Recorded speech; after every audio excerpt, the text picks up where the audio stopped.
Hey, this is Joel over at Bigfoot Base Camp. I wanted to take a minute and tell you how to use this theater. So the first thing you'll notice is you got three remotes. You have one for the receiver, should be right here with the Denon. You have this TV remote. There's also labeled in the back, and you have a DVD remote, should be labeled on the back as well.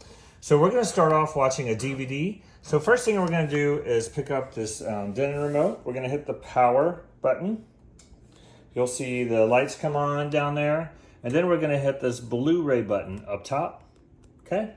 And then you'll see it changes to Blu-ray.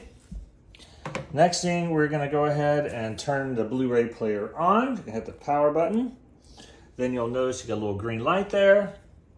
And lastly, we're going to take the TV and we're going to hit the power button on the TV. And you'll see now you've got the Blu-ray player. So now you can load up a movie. We've got plenty of options here you can choose from. If you want to do something else, like say you want to stream, you want to watch cable TV. So you're going to pick up this TV remote, hit home, and then now you'll see all these different apps you can choose from. You can log in your own if you want, or you can use Spectrum. Spectrum is already logged in and it's free, has all the live cable. So go ahead and hit Spectrum. And then if you're going to watch TV, then you have to come back to this remote and you have to hit TV audio. Okay, so now it's pulling the audio from the TV. So there you go. And you can use this remote to go up and down with your volume, or you can mute it right there if you want to mute. But that's it. That's the system.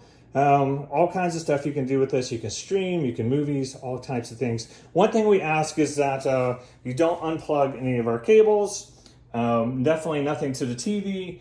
Nothing inside the box there, no speaker wires, that type of thing. We just want to make sure everything is ready for the next guest. Pretty much the only troubleshooting that you need to do if something is goofy and just isn't working, sometimes this DVD player needs to be reset. So that sometimes just means like taking this plug right here and like doing this and putting it back in. It just kind of resets it. I don't know why. But that should be all that you have to do. All right, well, take care. Enjoy the theater. Bye.